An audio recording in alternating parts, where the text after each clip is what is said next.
ಆಕಾಶವಾಣಿ ಪ್ರದೇಶ ಸಮಾಚಾರ ಓದುತ್ತಿರುವವರು ವಿವೇಕಾದಿತ್ಯ ಕನಿಯಾಲ. ಪ್ರಧಾನಮಂತ್ರಿ ನರೇಂದ್ರ ಮೋದಿ ಸಣ್ಣ ಹಾಗೂ ಬೀದಿ ಬದಿ ವ್ಯಾಪಾರಿಗಳ ಸಹಾಯಕ್ಕಾಗಿ ಪ್ರಾರಂಭಿಸಿದ ಪಿಎಂ ಸ್ವನಿಧಿ ಯೋಜನೆಗೆ 6 ವರ್ಷಗಳು ಪೂರ್ಣಗೊಂಡಿವೆ. 2020ರಲ್ಲಿ ಆರಂಭಗೊಂಡ ಪಿಎಂ ಸ್ವನಿಧಿ ಯೋಜನೆಯಡಿ ಇದುವರೆಗೆ 75 ಲಕ್ಷಕ್ಕೂ ಅಧಿಕ ಬೀದಿ ಬದಿ ವ್ಯಾಪಾರಿಗಳು ಪ್ರಯೋಜನ ಪಡೆದಿದ್ದಾರೆ ಎಂದು ಹಾವೇರಿ ಸಂಸದ ಬಸವರಾಜ ಬೊಮ್ಮಾಯಿ ತಿಳಿಸಿದ್ದಾರೆ. ತಮ್ಮ ಎಕ್ಸ್ ಖಾತೆ ಮೂಲಕ ಮಾಹಿತಿ ಹಂಚಿಕೊಂಡಿರುವ ಸಂಸದರು ಸುಮಾರು 17,800 ಕೋಟಿ ರೂಪಾಯಿಗೂ ಅಧಿಕ ಆರ್ಥಿಕ ನೆರವು ಫಲಾನುಭವಿಗಳಿಗೆ ದೊರೆತಿದೆ ಎಂದು ತಿಳಿಸಿದ್ದಾರೆ.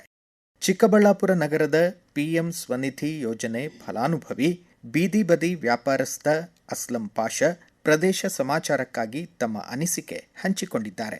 ನಮಸ್ಕಾರ, ನನ್ನ ಹೆಸರು ಅಸ್ಲಾಂ ಪಾಷಾ ಅಂತ. ಬೀದಿ ಬದಿ ವ್ಯಾಪಾರಸ್ಥನು ಚಿಕ್ಕಬಳ್ಳಾಪುರನಲ್ಲಿ ಹಳೆ ಸಿವಿಲ್ ಬಸ್ ಸ್ಟ್ಯಾಂಡ್ನಲ್ಲಿ ನಾನು ಚಪ್ಪಲಿ ವ್ಯಾಪಾರ ಮಾಡ್ತೀನಿ. ನಮ್ಮ ಪಿ ಎಂ ಸ್ವನಿಧಿ ಲೋನ್ ಕೇಂದ್ರ ಸರ್ಕಾರದಿಂದ 10,000 ರೂಪಾಯಿ ನಮಗೆ ಕೊಟ್ಟಿದ್ರು. ಆ ಲೋನಿಂದ ಮತ್ತೆ 20,000 ಮತ್ತೆ 30,000 ಮತ್ತೆ 50,000 ರೂಪಾಯಿವರೆಗೂ ಕೊಟ್ಟಿದ್ದಾರೆ. ಅದು ಲೋನಿಂದ ನಮಗೆ ಬಹಳ ಅನುಕೂಲ ಆಗಿದೆ. ಯಾಕಂದ್ರೆ ಬಡ್ಡಿಗೆ ತಗೊಂಡು ನಾವು ಬಡ್ಡಿ ತಗೊಂಡು ವ್ಯಾಪಾರ ಮಾಡೋಕ್ಕಾಗಲ್ಲ. ಕೇಂದ್ರ ಸರ್ಕಾರದಿಂದ ಮನವಿ ಏನು ಮಾಡ್ಕೊಂಡಿದ್ದೇನೆಂದ್ರೆ 1 ಲಕ್ಷ ರೂಪಾಯಿವರೆಗೂ ಕೊಟ್ಟರೆ ನಮ್ಗೆ ಬಹಳ ಒಂದು ಹೆಲ್ಪ್, ಒಂದು ಸಹಾಯ ಮಾಡ್ದಂಗೆ ಆಗ್ತದೆ ಸರ್. ಪಿಎಂ ಸ್ವನಿಧಿ ಯೋಜನೆಯಡಿ 46% ಮಹಿಳಾ ಫಲಾನುಭವಿಗಳಿದ್ದಾರೆ. 841 ಕೋಟಿ ರೂಪಾಯಿಗಿಂತಲೂ ಅಧಿಕ ಡಿಜಿಟಲ್ ವಹಿವಾಟಿನ ಮೂಲಕ ಸಣ್ಣ ವ್ಯಾಪಾರಿಗಳು ಡಿಜಿಟಲ್ ಕ್ರಾಂತಿಯ ಮುಂಚೂಣಿಯಲ್ಲಿದ್ದಾರೆ ಎಂದು ರಾಜ್ಯಸಭಾ ಸಂಸದ ಈರಣ್ಣ ಕಡಾಡಿ ಸಾಮಾಜಿಕ ಜಾಲತಾಣದ ಮೂಲಕ ಶ್ಲಾಘಿಸಿದ್ದಾರೆ. ವಿಕಸಿತ ಭಾರತ ಜಿ-ರಾಮ್ಜಿ ಕಾಯ್ದೆ ಜುಲೈ 1ರಿಂದ ಅನುಷ್ಠಾನಗೊಳಿಸಲಾಗುವುದು ಎಂದು ಕೇಂದ್ರ ಸರ್ಕಾರ ತಿಳಿಸಿದೆ. ಈ ನಿಟ್ಟಿನಲ್ಲಿ ಯೋಜನೆ ಜಾರಿಗಾಗಿ ಗ್ರಾಮೀಣಾಭಿವೃದ್ಧಿ ಇಲಾಖೆ ಸಿದ್ಧತೆ ನಡೆಸಿದೆ. ಕಾಂಗ್ರೆಸ್ ಶಾಸಕಾಂಗ ಪಕ್ಷದ ನಾಯಕರಾಗಿ ಆಯ್ಕೆಯಾಗಿರುವ ಡಿಕೆ ಶಿವಕುಮಾರ್ ನಾಳೆ ಬುಧವಾರ ಸಂಜೆ 4:05 ಬೆಂಗಳೂರಿನ ಲೋಕಭವನದಲ್ಲಿ ರಾಜ್ಯದ 18ನೇ ಮುಖ್ಯಮಂತ್ರಿಯಾಗಿ ಪ್ರಮಾಣವಚನ ಸ್ವೀಕರಿಸಲಿದ್ದಾರೆ. ಪ್ರಸ್ತುತ ಹೊಸದಿಲ್ಲಿಯಲ್ಲಿ ಸಚಿವ ಸಂಪುಟ ರಚನೆ ಕುರಿತು ಚರ್ಚೆಗಳು ನಡೆಯುತ್ತಿವೆ. ಜಂಟಿ ಪ್ರವೇಶ ಪರೀಕ್ಷೆ ಜೆಇಇ ಅಡ್ವಾನ್ಸ್ ಫಲಿತಾಂಶ ಪ್ರಕಟಗೊಂಡಿದೆ. ಬೆಂಗಳೂರಿನ ಆರ್ಯನ್ ರಘುಪತಿ ರಾಜ್ಯಕ್ಕೆ ಪ್ರಥಮ ಸ್ಥಾನ ಗಳಿಸಿದ್ದಾರೆ. ಅಖಿಲ ಭಾರತ ಮಟ್ಟದಲ್ಲಿ ಅವರು 12ನೇ ಸ್ಥಾನಕ್ಕೆ ಭಾಜನರಾಗಿದ್ದಾರೆ.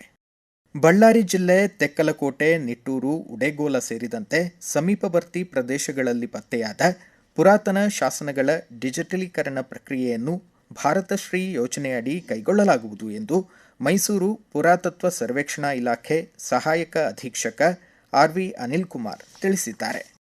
ಕರ್ನಾಟಕ ರಾಜ್ಯಾದ್ಯಂತ ಮುಂದಿನ 7 ದಿನಗಳ ಕಾಲ ಒಣಹವೆ ಹಾಗೂ ಬಿಸಿಲಿನ ವಾತಾವರಣ ಮುಂದುವರಿಯಲಿದೆ.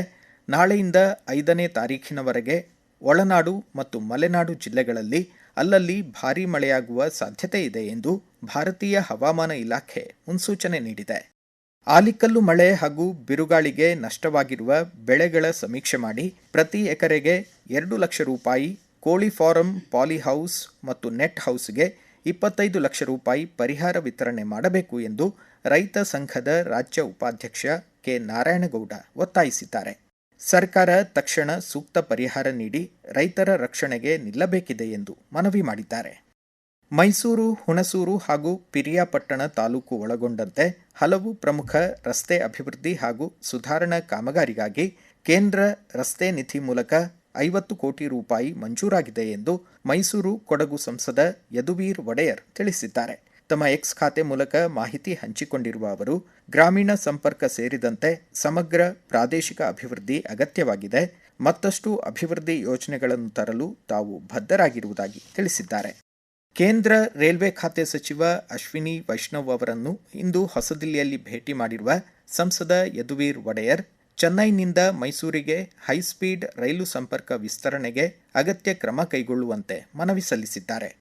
ಹುಬ್ಬಳ್ಳಿ ಎಸ್ಎಸ್ಎಸ್ ರೈಲು ನಿಲ್ದಾಣ ಹಾಗೂ ಡಾ. ಎಂಜಿಆರ್ ಚೆನ್ನೈ ಸೆಂಟ್ರಲ್ ಮಧ್ಯೆ ದ್ವೈಸಾಪ್ತಾಹಿಕ ಎಕ್ಸ್ಪ್ರೆಸ್ ರೈಲು ಈ ತಿಂಗಳ 19ರಂದು ಶುಕ್ರವಾರ ಗುಂಟ್ಕಲ್, ಧರ್ಮಾವರಂ, ಕಟ್ಪಾಡಿ ಮೂಲಕ ಸಾಗಲಿದೆ ಎಂದು ನೈಋತ್ಯ ರೈಲ್ವೆ ಪ್ರಕಟಣೆ ತಿಳಿಸಿದೆ. ಬೆಳಗಾವಿ ಮಹಾನಗರ ಪಾಲಿಕೆ ವ್ಯಾಪ್ತಿಯಲ್ಲಿ ಚುನಾವಣಾ ಆಯೋಗದ ನಿರ್ದೇಶನದಂತೆ 40 ಮೇಲ್ವಿಚಾರಕರ ಮೂಲಕ ಮತದಾರ ಪಟ್ಟಿ ವಿಶೇಷ ಸಮಗ್ರ ಪರಿಷ್ಕರಣೆ ಎಸ್ಐಆರ್ ಕಾರ್ಯ ಪ್ರಗತಿಯಲ್ಲಿದೆ. ಈಗಾಗಲೇ 90% ಗುರಿ ತಲುಪಲಾಗಿದೆ ಎಂದು ಆಯುಕ್ತ ಕಾರ್ತಿಕ್ ಎಂ ತಿಳಿಸಿದ್ದಾರೆ. ಇಲ್ಲಿಗೆ ಪ್ರದೇಶ ಸಮಾಚಾರ ಮುಕ್ತಾಯವಾಯಿತು. ನಮ್ಮ ಮುಂದಿನ ರಾಷ್ಟ್ರೀಯ ವಾರ್ತಾ ಪ್ರಸಾರ ಮಧ್ಯಾಹ್ನ 1:10 ನಿಮಿಷಕ್ಕೆ.